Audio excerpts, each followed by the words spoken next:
भगवान की सबसे मधुर लीलाओं में एक मधुर लीला है जिसका नाम है छाक लीला। छाक लीला का मतलब क्या है? ठाकुर जी जब वन भोज करने के लिए जाते हैं वन में, अपने अपने घरों से सब ब्रजवासी निकल के आते हैं अपनी अपनी बछिया गैयाओं को लेकर के, और सब नंद भवन पर प्रतीक्षा करते हैं कि लाला आ रहा होगा। तब अपनी छोटी छोटी गैयाओं को लेकर के ठाकुर जी आते हैं बाहर। और कैसे आते हैं वो झांकी कैसे पता है?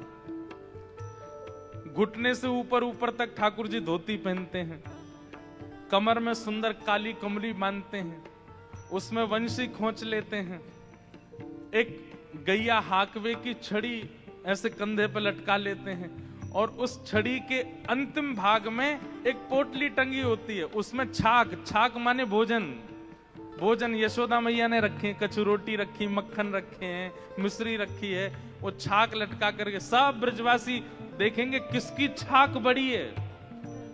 मतलब छड़ी पर टंगे भय जो अंतिम भाग में जो वस्त्र हैं वो कौन को बड़ो है? कभी मधुमंगल को बड़ो है, कभी श्रीदाम जा को बड़ो होवे, सब कहें लाला आज तो या की छाक ज्यादा बड़ी लग रही है, यही की पामेंगे सब लोग। लेकिन ठाकुर जी की जो छाक है वो सबसे छोटी होती है। क्यों? क्योंकि ठाकुर जी अपने भवन में नहीं पाते, ठाकुर जी सबके भवन का पाते हैं, सबका पाते हैं। गौचारण करने के लिए जब जाते हैं तो गैया तो चढ़ती रहती हैं और वहां सब ब्रजवासी गोप ग्वाल घेर करके बैठ जाते हैं, मध्य में ठाकुर जी। सुकाचार्य जी वर्णन करते हैं, विभ्रद वेणुम जठर पटयो शांग वेत्रे च कच्छे वामे पाणे मृषण कवलम तत्फलम लांगुलीषु तिष्ठन मध्य। चारों तरफ गोप ग्वाल बैठ जाते हैं और बीच में ठाकुर जी बैठते हैं और सबसे पूछते हैं भैया कहां लेके आए हो, नेक नेक बताओ। एक लीला है कि यशोदा मैया ने आज लाला के काजे सुंदर दही भेजी,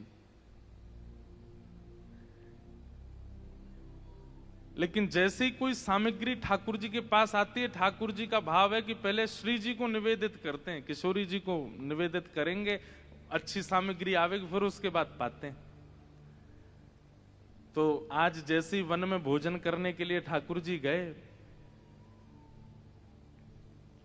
तो सबसे ज्यादा भूख लगती है ठाकुर जी के सखा मधुमंगल को। वन में पहुंचने की देरी नहीं होती कि चिल्लाना शुरू कर, लाला भूख लग रही है बहुत जोर से, जल्दी से छाक खोल ले, लाला अभी तो भूख लग रही है, कब पहुंचेंगे हम, कब बैठेंगे, जल्दी खोल ले, अरे मुकु श्रीदामा की छाक में ते अचार की खुशबू आ रही है, लाला जल्दी खोल ले। ठाकुर जी कहें तो नेक में ही भूख लगी आवे, भोजन को कोई नाम बोल दे तेरे मुंह में ऐसा पानी आवे, तो सुबह बाल भोग ना करके आयो, करके आयो लाला, इतने चल के आए ना बात मेरो सबरो भोजन पच गो, मुंह फिर तो भूख लगी आई। तो कई बार ऐसा होता है कि जब बच्चे स्कूल लंच बॉक्स लेके नहीं जाते हैं ना, भूल जाते हैं, या माता जी उठी नहीं सो के, हमारी माता जी तो उठती थी, कई बच्चे ऐसे हमारे मित्र आते थे वो लंच नहीं लेके आते थे, उनसे पूछते क्यों नहीं लेके आए, और मम्मी सो रही थी। मैं तो तुझे किसने तैयार किया? बोले कि पापा ने तैयार करके भेजा। अब पिताजी को रसोई बनानी आती नहीं, मैंने कहा अब तू भोजन कैसे करेगा? बोले कह रहे थे पिताजी की लंच टाइम तक आ जाएगा, तो होता था। फिर लंच टाइम पे वो कोई आते थे नीचे से, टीचर वो तुम्हारा लंच बॉक्स आ गया ले आओ, ऐसा होता था। आप लोगों के संग पता नहीं, हमारे संग तो होता था। कई बच्चे ऐसे आते थे, उनकी माता ही सोती रह गई तो बेचारे लंच पीरियड पे ही उनका लंच बॉक्स आता था। तो कई बार यशोदा मैया सोती नहीं रह जाती हैं, ठाकुर जी ही जल्दी भाग जाते हैं, छाक लेके जाते नहीं। तो फिर यशोदा मैया किसी सखी के हाथ छाक भिजवाती हैं, उसको कहते हैं छकियारन। क्या बोलते हैं? जो ठाकुर जी की छाक लेके जाती है, छकियारी। तो इसमें दो बातें हैं कि ठाकुर जी छाक लेकर के क्यों नहीं जाते। उसमें पहली बात तो ये है कि ठाकुर जी को ये लगती है ग्वाल बाल बेचारे द्वार पे इतनी देर से ठाड़े हैं मेरे दर्शन के काजे, मैं विलंब ना करूं, जल्दी चलो जाऊं। ठाकुर जी जल्दी बाहर आ जाते हैं। और दूसरा भाव यह है कि ठाकुर जी जब छाक लेकर के नहीं जाते तो किसी गोपी को अवसर मिलता है छाक लेके वन में जाने का, और उसको ठाकुर जी के दर्शन का सौभाग्य मिल जाता है। पीछे वाले नेक नेक आगे खिसक आओ, हाँ थोड़े थोड़े आगे आ जाओ, पर बिना इधर उधर देखे आगे आओ, हमको देखते हुए आओ। गांधी धाम वाले इससे भी बड़ा हॉल बनवा लो अगली बार के लिए, तब आवेंगे।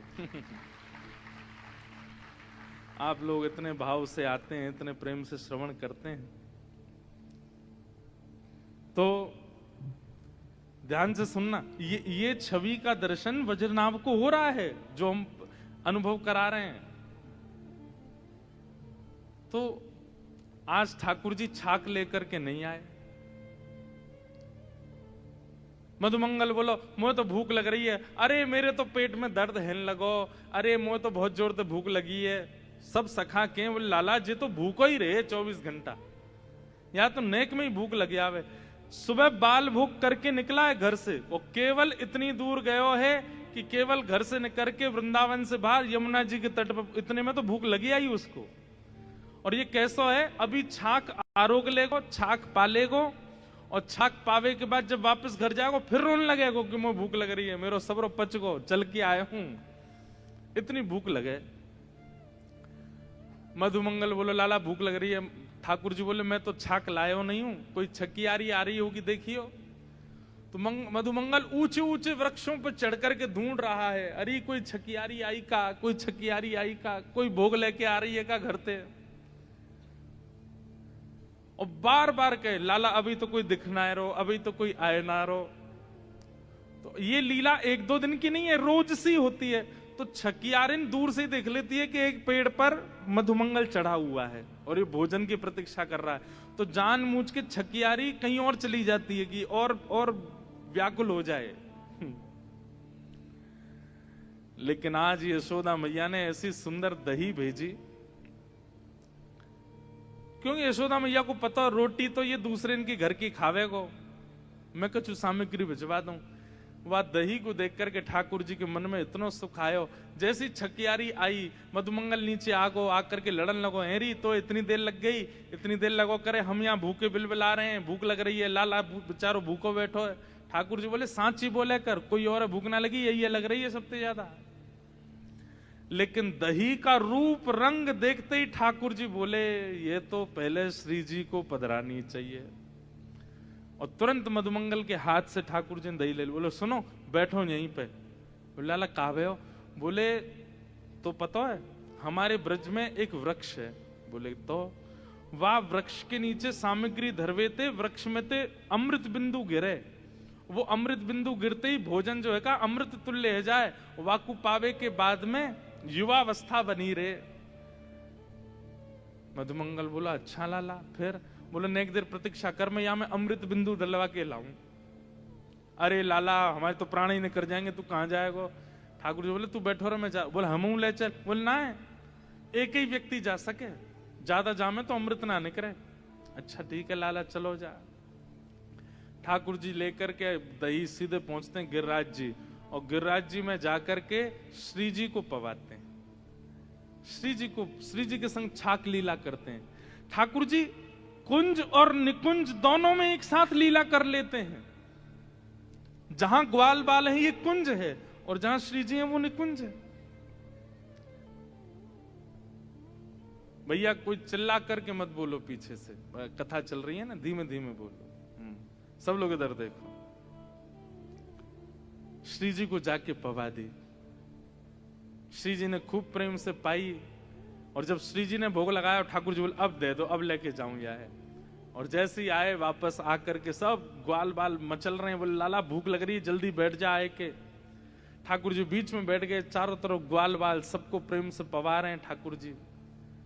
तो हमारे अष्ट सखा गाते हैं आज दधी मीठो मदन गोपाल, ऐसो दही हम कबहू न चाखो, सुन गोकुल के नाथ। लाला सांची कह रहो तू हम बढ़िया वारो अमृत दिलवा के लायो है, ऐसा मीठो तो हमें कभी मिलो ही नहीं है। क्यों? श्री जी का अधरामृत है। आज ठाकुर जी इतने प्रसन्न हो गए कि ये मधुर सामग्री लाकर के देने वाली वो छकियारिन कौन सी है, उसको ढूंढो, क्योंकि उसने श्री जी के अधर से हमारे छाक को पहुंचवा दिया।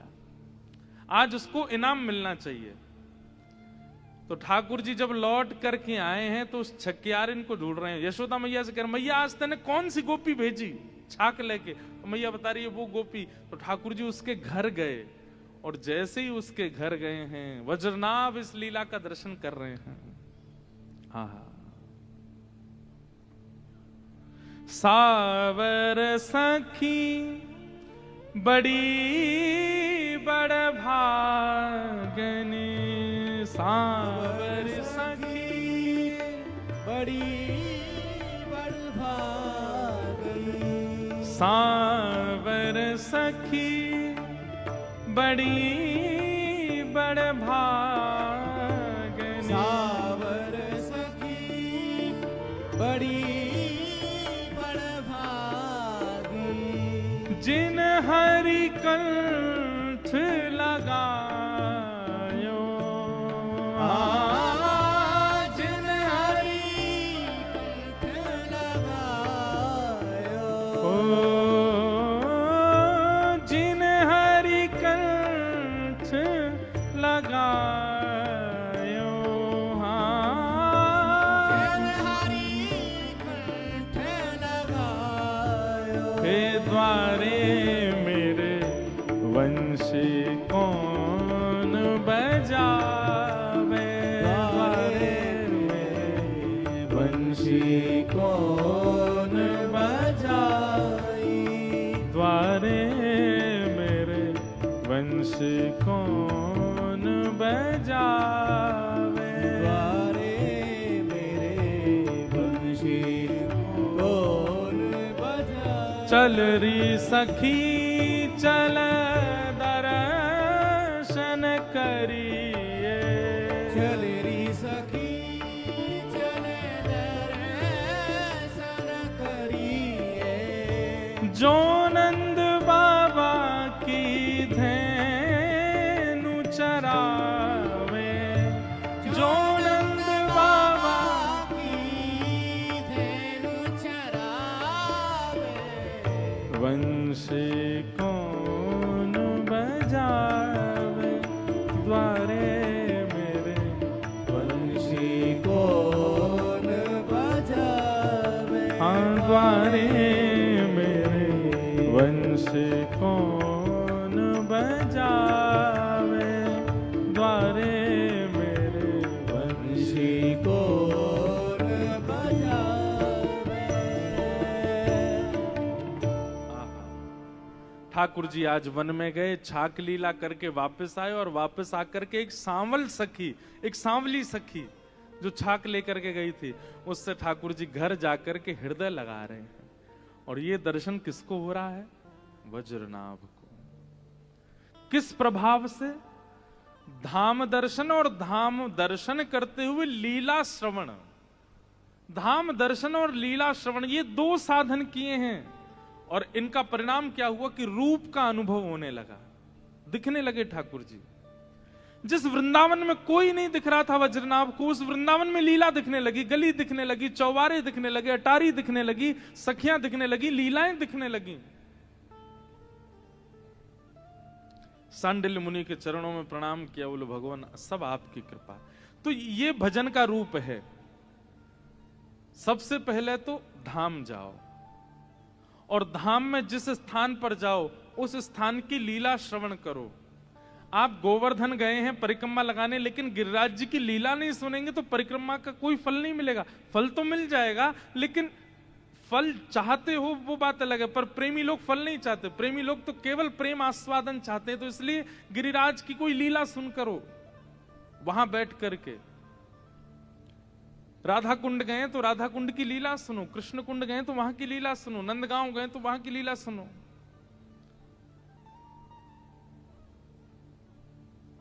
अब एक गांव है हमारे ब्रज में, पैठा, उस जगह का नाम है पैठा। उसका नाम पैंठा क्यों पड़ गया? बोले जब भगवान श्री कृष्ण वृंदावन से लीला पूरी करके मथुरा गए तो भगवान का ऐश्वर्य रूप मथुरा चला गया, लेकिन श्री कृष्ण चतुर्भुज रूप धारण करके वहीं बैठ गए। तो गोपियां दर्शन करते ढूंढती ढूंढती जा रही थी, कृष्ण कहाँ है, श्याम सुंदर कहाँ है। तभी उन्होंने एक जगह देखा 4 भुजा वाले ठाकुर जी बैठे हैं।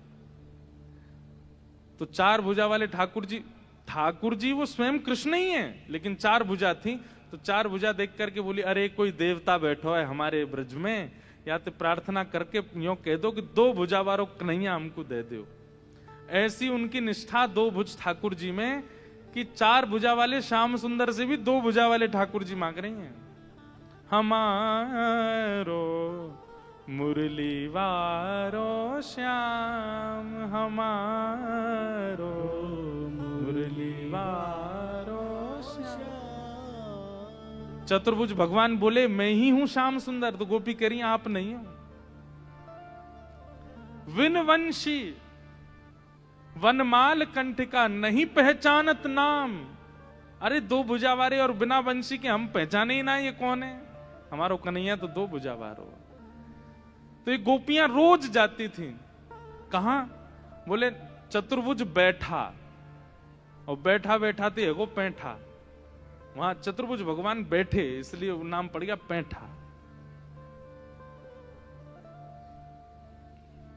अब लीला धाम पर जाकर के जब चिंतन करोगे और नेत्र बंद करके उसका खूब निरध्यासन करोगे तो धीरे धीरे धीरे धीरे धीरे धीरे क्या होगा, उस लीला में विस्तार दिखने लगेगा। और ऐसा भी हो सकता है कि आप किसी तीर्थ में जाओ, वहां की कथा ना पता हो, लेकिन आपके पहुंचते ही वहां की कथा अपने आप आपके चित्त में आने लग जाएगी, अपने आप जागृत होने लग जाएगी। यहां ये लीला हुई होगी, यहां ऐसा कुछ हुआ होगा, दिखने लगा वज्रनाभ को। लेकिन वज्रनाभ, सांडिल्य मुनि बोले अब तुम प्रसन्न हो, अब तुम खुश हो, अब दूसरा काम और करो वज्रनाभ। बोले क्या? अब तुमने ब्रज के धामों का तो उत्थान कर दिया, ब्रज में लीला स्थलियों को तो खोज लिया, अब ब्रज में लोगों को लाओ जो ऐसे रसिक प्रेमी हों, जो ब्रजवासियों के वंशधर हों, उन सबको ब्रज में ला ला के विराजमान करो। लेकिन वज्रनाभ ने कहा कि भगवान मैं लोगों को तो ले आऊंगा, लेकिन सबके चित्त में लीला प्रकट हो पाए ये संभव नहीं है। और सबसे बड़ी बात, मेरी 16,100 माताएं हैं, वे रोती रहती हैं कृष्ण विरह में, उनके लिए मैं क्या करूं? तब सांडिल्य मुनि बोले तो फिर तुम एक काम करो। बोले क्या? ठाकुर जी का एक विग्रह निर्माण करो और एक मंदिर में ठाकुर जी का विग्रह विराजमान करके उनकी आराधना, पूजा, सेवा प्रारंभ करो। जब रूप में ठाकुर जी सामने होंगे तो लीला सुनने में और सुख मिलेगा। तब कहां गए वज्रनाभ? कंस के कारागृह में, जहां भगवान श्री कृष्ण ने जन्म लिया। और कंस के कारागृह में जहां पर ठाकुर जी का प्रादुर्भाव हुआ, उस शिला से 3 रूपों का निर्माण किया, गोविंद देव, गोपीनाथ और मदन मोहन। सब लोग इधर देखो, ध्यान से सुनो। वज्रनाभ ने 3 रूपों का निर्माण करवाया।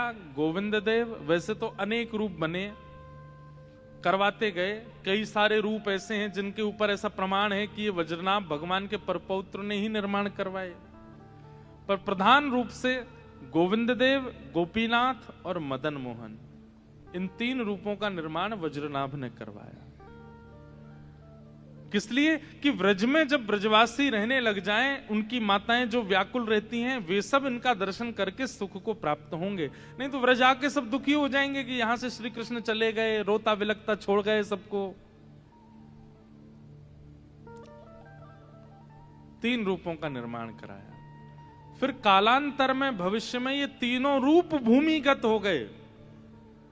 तब चैतन्य महाप्रभु ने रूप सनातन गोस्वामी से कहा कि वृंदावन में वज्रनाभ भगवान के परपौत्र ने 3 रूप बनवाए थे, गोविंद देव, गोपीनाथ और मदन मोहन, और वो तीनों वृंदावन में भूमिगत हो गए। तुम जाकर के उनको प्रकट करो। तब विहरत निस दिन कुंज गलिन में, ब्रज जन मन सुख धाम।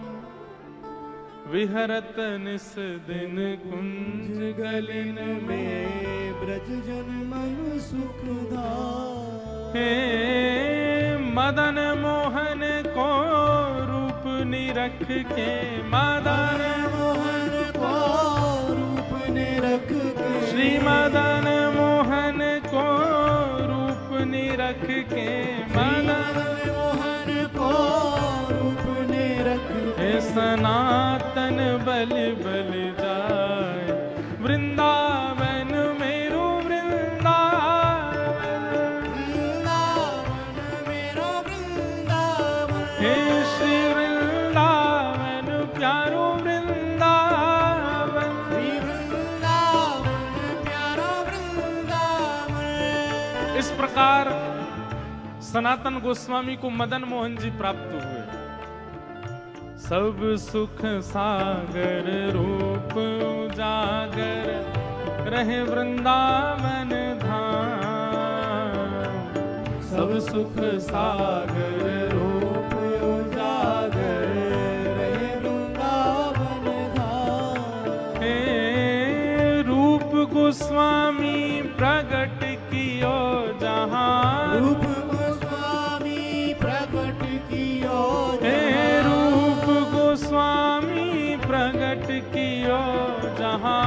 रूप गोस्वामी प्रगट कियो राधा गोविंद रूप निधान, वृंदावन मेरो वृंदावन। हे वृंदावन प्यारो वृंदावन। हे श्री वृंदावन मेरो वृंदावन। श्री वृंदावन प्यारो वृंदावन। रूप गोस्वामी प्रगट कियो जहां, रूप गोस्वामी प्रगट कियो राधा गोविंद रूप निधान, वृंदावन मेरो वृंदावन।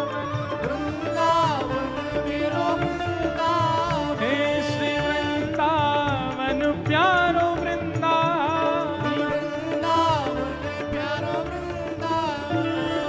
और रूप गोस्वामी को प्यारे राधा गोविंद देव प्रभु मिल गए, और तभी आए मधु पंडित। मधु पंडित की तो ऐसी कथा कि वो केवल बैठ करके कथा सुन रहे थे, और कथा में व्यास जी ने कहा कि श्री कृष्ण वृंदावन में बसते हैं। कथा पंडाल से सीधे वृंदावन चले गए। किसी से पूछा ताछा कुछ नहीं, बोले व्यास जी कह रहे हैं वृंदावन में श्री कृष्ण है, चले जाए। और जाकर के वृंदावन में खोजने लगे। तभी गोपी ग्वाल सब ही और धारे, प्यारो गोपी नाम। गोपी ग्वाल सब ये और धारे, प्यारो गोपी नाम। हे मधु पंडित जिन कंठ लगायो, मधु पंडित जिन कंठ लगायो। श्री मधु पंडित जिन कंठ लगायो। मधु पंडित जिन कंठ लगायो। जहाँ है रही जय जयकार, वृंदावन मेरो वृंदावन। हे वृंदावन मेरो वृंदावन। हे श्री वृंदावन प्यारो वृंदावन। श्री वृंदावन प्यारो वृंदावन। हे श्री वृंदावन मेरो वृंदावन। श्री वृंदावन मेरो वृंदावन। ओ श्री वृंदावन प्यारो वृंदावन। श्री वृंदावन प्यारो वृंदावन। पर वास्तव में इन तीनों रूपों का निर्माण वज्रनाभ ने करवाया, और उस शिला से करवाया जिस शिला पर देवकी मैया ने ठाकुर जी को जन्म दिया। भगवान की जन्म वेदी से निर्मित ठाकुर जी हैं ये।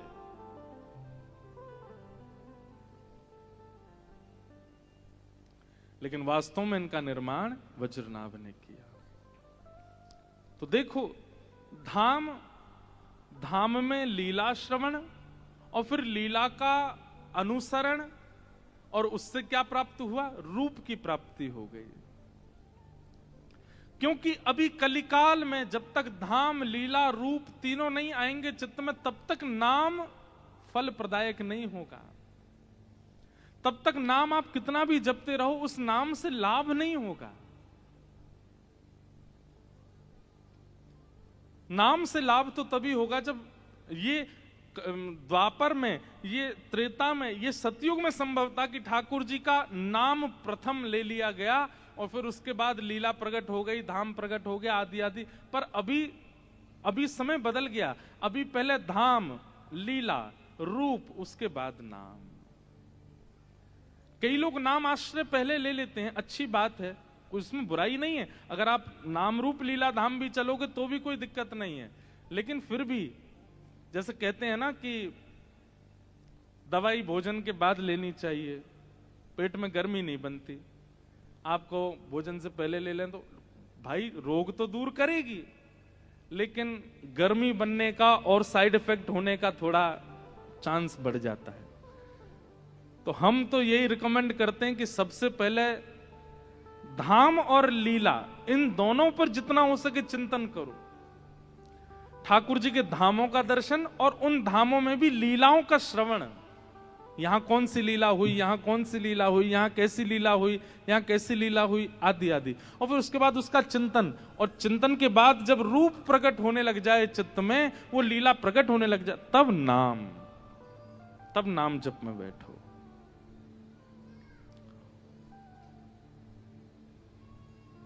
वज्रनाभ को लीलाएं दिखने लगी, अब रूप भी प्रकट कर दिया। अब वज्रनाभ एकांत में यमुना जी के तट पर बैठ करके खूब नाम करते हैं।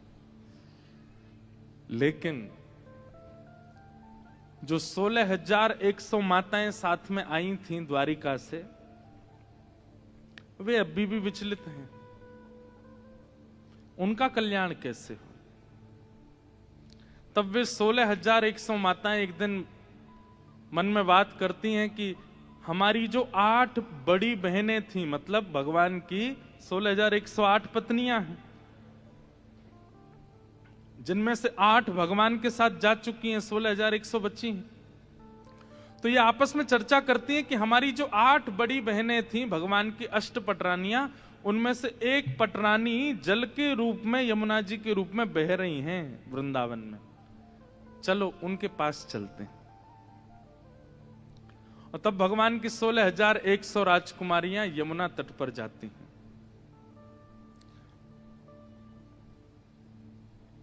और यमुना तट पर जाकर के श्री यमुना जी से प्रार्थना करती हैं,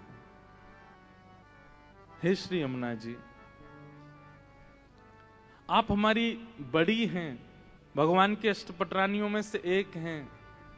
हमें बहुत विरह होता है, हम बहुत रोती हैं, बहुत विलकती हैं, बहुत परेशान होती हैं चित्त में। कृपा करके आप हमें कोई ऐसा मार्ग बताओ जिससे हमारा विरह शांत हो जाए। बहुत ध्यान से सुनिएगा। तब यमुना महारानी के तट पर गई हैं और श्री कालिंदी कह रही हैं, आत्मा रामस्य कृष्णस्य ध्रुवमात्मास्ति राधिका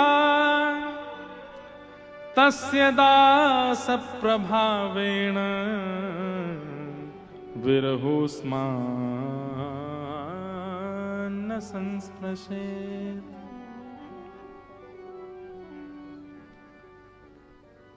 बहुत ध्यान से सुन। 16,100 राजकुमारियां भगवान की यमुना तट पर बैठी हैं और कह रही हैं कि हे श्री यमुना जी, प्रति क्षण हमें कृष्ण की इतनी याद आती है, इतना विलाप होता है, ठाकुर जी का इतना हमको स्मरण होता है, हमारे चित्त का विरह शांत नहीं हो रहा है। कृपा करके आप हमें कोई मार्ग बताइए। हम धाम तो आ गए, हम वृंदावन तो आ गए हैं, लेकिन हमारे मन को चैन नहीं मिल रहा है। इतने में ही श्री यमुना जी प्रकट हो गई। और कैसे प्रकट हुई पता है? आंखों में काजल लगा है, मुख पे लालिमा लगी है, गले में सुंदर हार पहन रखे हैं और यहां पर सौभाग्य सिंदूर लगा रखा है, सुंदर लाल चुनरी ओढ़ रखी है, सुंदर आभूषण देख करके ये 16,100 राजकुमारियां बोली, हमने अपना स्वरूप परिवर्तित कर दिया क्योंकि श्री कृष्ण लीला पूरी करके चले गए और आप अभी भी सौभाग्य चिन्ह धारण करके खड़ी हो। आपके मुखमंडल पर यह प्रसन्नता, आपके चित्त की यह प्रसन्नता ऐसा प्रतीत कराती है कि श्री कृष्ण आपसे दूर नहीं हुए। अरे वो पूरी लीला करके चले गए हैं और आप ऐसे सज-धज के घूम रही हो। यमुना जी बोली, कहां गए श्री कृष्ण? बोले वो लीला पूरी करके चले गए।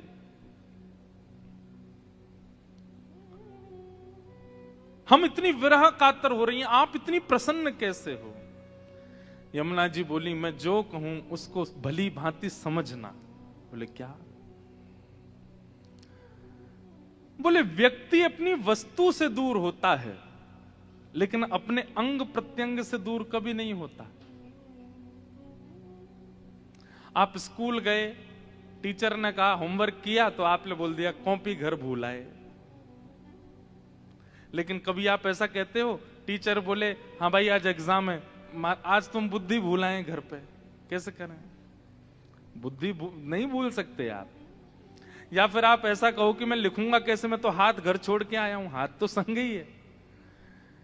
यमुना जी कहती हैं व्यक्ति उससे दूर होता है जो उसका कभी था ही नहीं।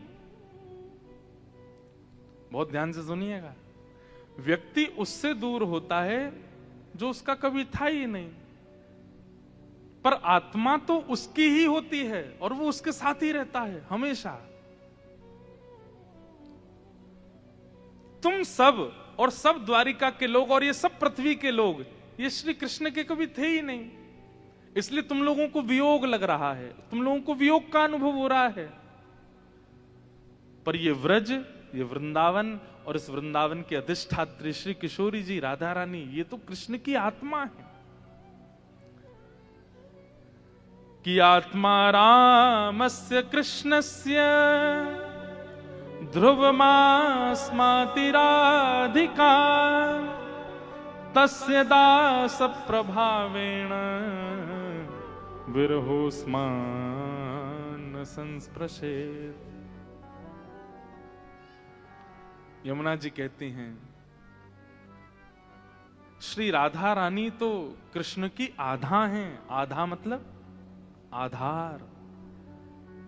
श्री कृष्ण का अंग श्री किशोरी जी हैं, श्री कृष्ण की आत्मा श्री किशोरी जी हैं, श्री कृष्ण की श्वास श्री किशोरी जी हैं। वास्तव में द्वारिका लीला, मथुरा लीला और 16,108 विवाह, यहां कृष्ण ने हमको, हम उनके थे नहीं, हमको स्वीकार किया। पर किशोरी जी और ब्रजवासी तो सदा से उन्हीं के हैं, उनसे कभी एक नहीं अलग नहीं होता। आज हमने कथा के प्रारंभ में ही गाया, कृष्ण चित्त स्थिता राधा, राधा चित्त स्थितो हरि, जीवने निधने नित्यम राधा कृष्ण गतिर्मम। श्री किशोरी जी अलग थोड़ी हैं ठाकुर जी से, और मैं उनकी दासी हूं, मैं किशोरी जी की दासी हूं। और उनके दासत्व का यह प्रभाव है कि विरहोस्मान न संस्पृशेत, मुझे विरह नहीं होता, मुझे व्याकुलता नहीं होती। और व्याकुल विरही वो होता है जिसकी वस्तु खो जाए, और प्रसन्न वो होता है जिसकी वस्तु साथ रहे। मैं किशोरी जी की दासत्व में रहती हूं और किशोरी जी के दासत्व में रहने के कारण मुझे श्री कृष्ण हमेशा समीप दिखते हैं। और जब मेरे प्रियतम मेरे समीप हैं तो मैं सौभाग्य क्यों ना धारण करूं, मैं श्रृंगार क्यों ना करूं।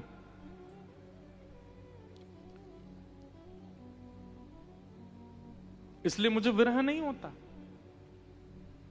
और मैं आप लोगों से भी यही निवेदन करूंगी, आप 16,100 अब ब्रज वृंदावन आ गई हो, अब श्री किशोरी जी की शरण ग्रहण कर लो। अब ठाकुर जी को मत ढूंढो। द्वारिका में ठाकुर जी को ढूंढना था, गुजरात में ठाकुर जी को ढूंढना था, कुरुक्षेत्र में ठाकुर जी को ढूंढना था, महाभारत में श्री कृष्ण को ढूंढना था। अब ब्रज वृंदावन आ गए हो, अब तो किशोरी जी की शरण में जाओ। तस्य दास प्रभावेण विरहोस्मान न संस्पृशेत। उनके दासत्व से तुम्हारे चित्त का विरह शांत हो जाएगा।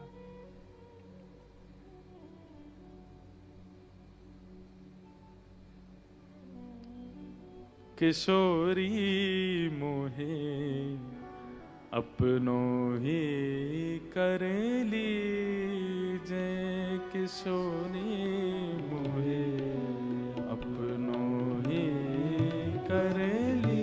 गाइए। किशोरी मोहे अपनो ही कर लीजे, किशोरी मोहे अपनो ही। अरे कृष्णदास भक्त की कथा हमने कई बार सुनाई है अपनी कथाओं में। नंदगांव में कृष्णदास नाम के एक भक्त रहते थे। सुंदर कुटिया बनाई, बगीचा बनाया। सब लोग इधर देखो, ध्यान से सुनो, जिन्होंने नहीं सुनी हो। नित्य नंदगांव में रहते थे और उन्होंने कथा में सुना कि महाभारत के प्रसंग में ऐसा आता है कि 12 वर्ष तक यदि व्यक्ति 365 दिन हर वर्ष लगभग 12 वर्षों तक बेनागा यदि किसी एक नियम का पालन करे तो उस नियम से उसको सिद्धि प्राप्त हो जाएगी। वो जो चाहेगा उसको मिल जाएगा 12 वर्षों बाद। बस याद रहे कि 12 वर्षों में एक दिन भी वो नियम का नागा नहीं होना चाहिए। कृष्णदास जी ने नियम धारण कर लिया। बोले रोज माला बना के पहनाऊंगा ठाकुर जी को, और मेरी एक ही अभिलाषा है कि 12 वर्ष तक मैं माला पहनाऊं इनको, और 13वें वर्ष का जब पहला दिन आवे तो ये पहनने आवे माला मेरे पास, मैं नहीं जाऊंगा इनके पास। मुझे यही फल चाहिए। कृष्णदास जी रोज अपनी कुटिया से पैदल जाते, नंदगांव ऊपर पहाड़ी पर चढ़ते और नंद भवन में। अच्छा, नंदगांव कितने लोग गए हैं? ब्रज वाले, यहां वाले नहीं। ब्रज वाले नंदगांव कितने? मुझे पता है, यहीं वालों ने हाथ उठाया था। यहां पे भी नंदगांव है ना। ब्रज वाले नंदगांव कितने गए? ऊपर करो सीधे हाथ। वाह, खूब लोग गए हैं। अच्छा देखो, वहां के दर्शन बताएं। कृष्ण बलराम बिल्कुल डिट्टो, एक जैसे, एक जैसी आंखें, एक जैसी नाक, एक जैसे ओष्ठ, एक जैसे गाल, एक जैसा सिर, एक जैसा मुकुट, बिल्कुल सब एक जैसा है। अच्छा, जो लोग नहीं गए हैं, कैमरा वाले भैया के पास अगर इंटरनेट में हो नंदगांव के दर्शन, तो एक बार स्क्रीन पर दिखाना। कृष्ण बलराम दोनों श्याम वर्ण के हैं वहां पे, जबकि बलराम जी हमारे गौर वर्ण हैं, लेकिन नंदगांव में कृष्ण बलराम दोनों श्याम वर्ण के हैं। आप पता नहीं कर पाओगे कि इनमें कृष्ण कौन है और बलराम कौन है। केवल एक भाव से पता चलता है कि ये कृष्ण है। बोले कैसे? बोले यशोदा मैया के बगल में जो खड़े हैं ये कन्हैया हैं, दाऊ दादा के पास जो खड़े हैं ये बलराम जी। उससे पता चलता है कि कृष्ण कौन से। एक सी वंशी, एक सी पोशाक, एक सा मुख, एक से हाथ में छड़ी लकुटी, एक सा मुकुट, सब कुछ एक जैसा है नंदगांव में। तो कृष्णदास बाबा रोज जाते थे नंदगांव, और नंदगांव में ठाकुर जी को माला पहनाते थे। देखो ये रहे, एक जैसे हैं बिल्कुल। अब इनमें कन्हैया कौन से हैं? जो यशोदा मैया के बगल में खड़े हैं वो कन्हैया हैं, और जो दाऊ दादा के बगल में खड़े हैं ये बलराम जी हैं। आहा, बोलो नंद के लाला की। दोनों लाला ऐसे ब्रज में बड़े बड़े। अच्छा, यहाँ पे आपको एक और बात बताऊं, बलराम जी कारे क्यों हैं? बलराम जी तो गोरे हैं, तो कारे क्यों हो गए? ठाकुर जी को बहुत खिजा रहे थे। खिजाना समझते? चिढ़ा रहे थे।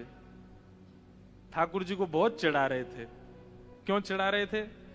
बोले मोसो कहे मोल को लीनो, तू जसुमती कब जायो।